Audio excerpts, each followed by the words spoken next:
এটি এমন একটি স্থান ছিল যেখান থেকে বাংলা আক্রমণ করতে আসা ভয়ঙ্কর জলদস্যুদের জীবন নিয়ে বেঁচে ফেরা প্রায় অসম্ভব ছিল। এখানে ছিল এমন গুপ্ত সুড়ঙ্গ, সেই সুড়ঙ্গ নাকি মিশে গেছে ঢাকার লালবাগ কেল্লার সুড়ঙ্গ পথে। এই জলদুর্গটি ছিল একসময় ঢাকা ও নারায়ণগঞ্জের রক্ষা কবচ। এসব কলাকৌশল দেখলে বোঝা যায় এই অঞ্চলকে রক্ষা করার জন্য কত রকম পন্থা অবলম্বন করতেন সেই সময়কার শাসকরা। এই জলদুর্গটি ছিল একসময় ঢাকা ও নারায়ণগঞ্জের রক্ষা কবচ। আজ আমরা আপনাদের নিয়ে যাব মুন্সিগঞ্জ শহরের বুকে দাঁড়িয়ে থাকা মুঘল আমলের এক অনবদ্য সৃষ্টি এত্তাকপুর কেল্লা।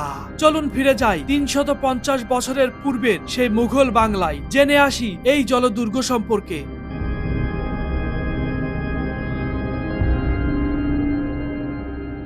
মুঘল সাম্রাজ্যের নিয়ন্ত্রণ প্রতিষ্ঠাতা এবং জলদস্যুদের হাত থেকে ঢাকা ও নারায়ণগঞ্জকে রক্ষা করার জন্য বাংলার সুবেদার দ্বিতীয় মীর জুমলা এই জলদুর্গটি নির্মাণ করেন।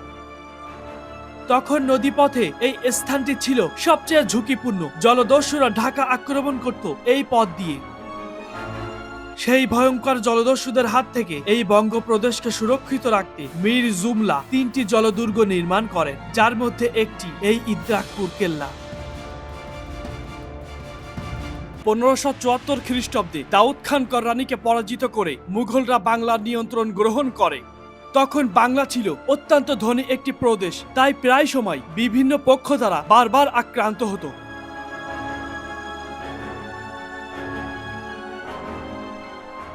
বন্ধুরা, সে সময় যে কত কলাকৌশল অবলম্বন করেছিল সেই যুগের মানুষেরা, তা দেখলে আপনারা বুঝতেই পারবেন। এই যে আমার পেছনে যে ছোট ছোট যে ছিদ্রগুলো আপনাদের দেখাই, এখানে আপনি দেখতে পাচ্ছেন একটি ছিদ্র, কিন্তু এখানে দেখুন এইখান থেকে কিন্তু 4টি ছিদ্র, অর্থাৎ এই চারদিক দিয়ে শত্রুপক্ষ যখন আসতো, জলদস্যুরা যখন আসতো, এই চারদিক দিয়ে তীর ধনুক বা গুলি ছোড়া হতো। আর এখানে যে স্থাপনাগুলো দেখছেন, এখানে নিশ্চয়ই কামান বসানোর ব্যবস্থা ছিল। সম্রাট শাহজাহানের উত্তরাধিকার কে হবে, এই নিয়ে মুঘল সাম্রাজ্যে তখন গৃহযুদ্ধে ছড়িয়ে পড়েছে। শাহজাহানের দ্বিতীয় পুত্র এবং বাংলার সুবেদার শাহ সুজা সিংহাসন দখলের জন্য আগ্রায় অভিযান পরিচালনা করেন। বিভিন্ন ঘটনা উপঘটনায় আওরঙ্গজেব সিংহাসনে বসার পর বুঝলেন নদীমুখী বাংলা দখল করতে হলে দক্ষ নৌসেনাপতি দরকার। তাই তিনি সফল ব্যবসায়ী থেকে সামরিক গুরু পর্যায়ে উঠে আসা দ্বিতীয় মীর জুমলাকে শাহ সুজার বিরুদ্ধে পাঠান। আসলে এই গেটটি বন্ধ করে দেওয়া হয়েছে। এই জায়গায় একটা পথ ছিল এই দুর্গ থেকে বের হওয়ার পথ। আসলে সে সময় শত্রুপক্ষদেরকে যেভাবে হোক এখান থেকে পিছু হাঁটতে বাধ্য হতো। মীর জুমলা বাংলায় ছুটে আসেন এবং শাহ সুজাকে পিছু হাঁটতে বাধ্য করেন। পরবর্তীতে ১৬০৭ সালে বাংলা প্রদেশের সুবেদার হন। বন্ধুরা, সে সময় এই বাংলা ছিল অত্যন্ত ধনী একটি প্রদেশ, যার ফলে বিভিন্ন পক্ষ দ্বারা বারবার আঘাত পেত, বারবার নির্যাতিত হতো। মগ এবং অন্যান্য জলদস্যুরা ঢাকা আক্রমণ করত এই নদীপথে। এখানে ছিল নদী, এই নদীপথ দিয়েই তারা ঢাকা আক্রমণ করত। কালের বিবর্তে সেই নদীও আজ বিলীন হয়ে গিয়েছে, নদীর পথ, নদীর গতিপথ বদলে গিয়েছে। সে সময় বাংলা ছিল অত্যন্ত ধনী একটি প্রদেশ। বাংলায় তখন জলদস্যুদের তৎপরতা ছিল চরমে। সুবেদার হওয়ার পর তিনি রাজধানী রাজমহল থেকে ঢাকায় স্থানান্তর করেন এবং জলদস্যুদের মোকাবেলায় নতুন প্রতিরক্ষা পরিকল্পনা নেন। ঢাকাকে রক্ষা করার জন্য তিনি তৈরি করেন ত্রিভুজাকার প্রতিরক্ষা কৌশল, যার অংশ হিসেবে নির্মাণ করা হয় 3টি দুর্গ। তন্মধ্যে অন্যতম এই ইদ্রাকপুর দুর্গ। পর্তুগিজ ও মগ জলদস্যুরা ঢাকায় অগ্রসর হওয়ার জন্য এই স্থানটি ব্যবহার করত। ঢাকায় আসার পথে তারা সোনারগাঁও এবং বিক্রমপুরের মতো অন্যান্য গুরুত্বপূর্ণ শহরগুলিতে লুটপাট করত। সবই জানা ছিল মীর জুমলার। বন্ধুরা, আমার পেছনে এই যে ঢিবিটি দেখছেন, এখানে থাকতো গোলাবারুদ। এখানে গোলাবারুদ সংরক্ষণ করার স্থান ছিল।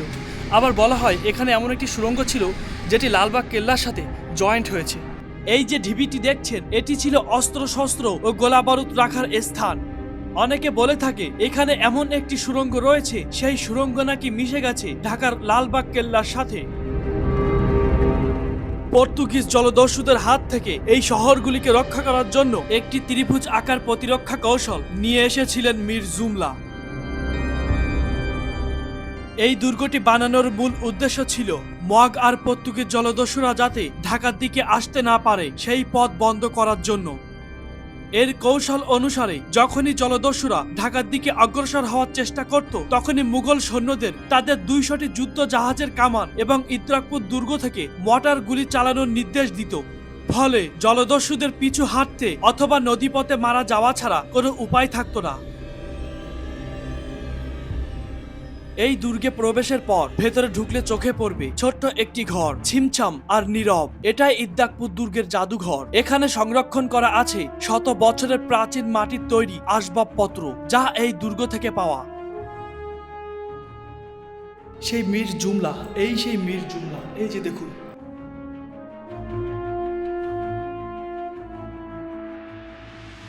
যদিও কোনো জলদস্যু জাহাজ প্রাথমিক আক্রমণ থেকে বেঁচে যায় এবং ঢাকায় অগ্রসর হওয়ার চেষ্টা করে, তাহলে শীতলক্ষ্যা নদীর পূর্ব ও পশ্চিম তীরে অবস্থিত যথাক্রমে সোনাকান্দা দুর্গ এবং হাজীগঞ্জ দুর্গ থেকে ওই জাহাজগুলিতে গুলি ছুটতে আরম্ভ করবে এবং নদীর সমস্ত জলদস্যু জাহাজ ডুবিয়ে দিবে।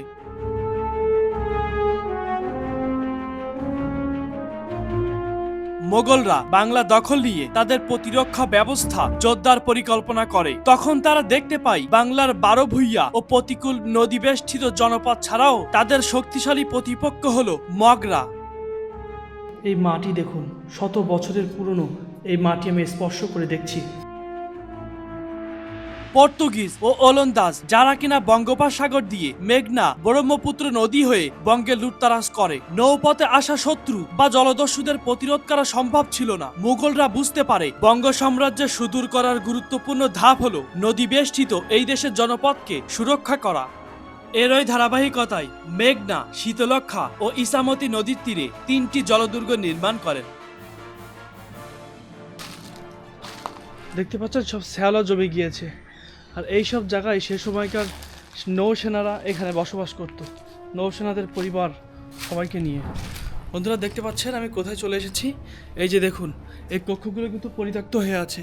এই কক্ষগুলো সেই সময় নৌসেনারা এবং তাদের পরিবার নিয়ে এখানে বসবাস করত। এইখানে সব কিন্তু দেখতে পাচ্ছেন কোয়ার্টারের মতো দেখতে পাচ্ছেন। এই যে দেখুন, এইগুলা সব কিন্তু সেই লাল ইটের স্থাপনা। আমি একটু ভেতরে ঢোকার চেষ্টা করছি। এই যে দেখুন কি একটা অবস্থা, সেই সময়ের স্থাপনা দেখুন। এই দুর্গের পাশ দিয়ে হাঁটলে চোখে পড়বে কিছু ভাঙা দেওয়াল, পরিত্যক্ত ঘর আর ধ্বংস হয়ে যাওয়া কিছু ভবন। সেগুলো আজ চেনা যায় না। শোনা যায় একসময় এই জায়গাগুলোতে ছিল শক্তিশালী, সাহসী আর যোদ্ধাদের আস্থানা। স্থানীয়দের মুখে শোনা যায় এই ভবনগুলোতে নাকি থাকতো দুর্গের নৌসেনারা। এই নৌসেনারাই থাকতো দুর্গের আশেপাশে, দ্রুত প্রস্তুত, রাতের পাহারা আর হঠাৎ আক্রমণ ঠেকানোর জন্য। কোয়ার্টারগুলো ছিল খুবই সাধারণ, লম্বা ঘর, মোটা দেওয়াল, ছোট ছোট দরজা। কোনো বিলাসিতা নয়, কারণ এরা ছিল যুদ্ধের মানুষ। বদলেছে সময়, বদলেছে নদীর গতিপথ, আর শেষ হয়েছে এই দুর্গের দায়িত্ব। নৌসেনারা চলে গেছে ইতিহাসের পাতায়, আর তাদের থাকার ঘরগুলো শুধু ভাঙা ইট আর স্মৃতিতে বেঁচে আছে। আজ দাঁড়িয়ে যদি কেউ প্রশ্ন করে এই ধ্বংস স্তূপগুলো কি, তাহলে উত্তর একটাই, এগুলো শুধু ভাঙা ঘর নয়, এগুলো এই দুর্গর নীরব প্রহরীর শেষ চিহ্ন। ইছামতি ও মেঘনার সময়স্থলে দুর্গটি ছিল তখনকার সময়ের গুরুত্বপূর্ণ স্থান। কালের পরিক্রমায় সেই ইছামতি নদীর গতিপথ বদলে গেছে। তবে দুর্গটির 1 থেকে 3 কিলোমিটারের মধ্যে ধলেশ্বরী, মেঘনা আর শীতলক্ষ্যা নদী এখনো বহমান। ধারণা করা হয় এই দুর্গকে ঘিরে ধীরে ধীরে মুন্সিগঞ্জের বসতি গড়ে ওঠে। সিপাহী বিদ্রোহের সময় মুঘলদের পতন হলে ইদ্রাকপুর দুর্গটি ইংরেজদের নিয়ন্ত্রণে চলে যায়। পরবর্তীতে 1909 সালে ব্রিটিশ ভারতে প্রত্নতান্ত্রিক জরিপ কর্তৃক ইদ্রাকপুর দুর্গটি সংস্করণের উদ্যোগ নেওয়া হয়।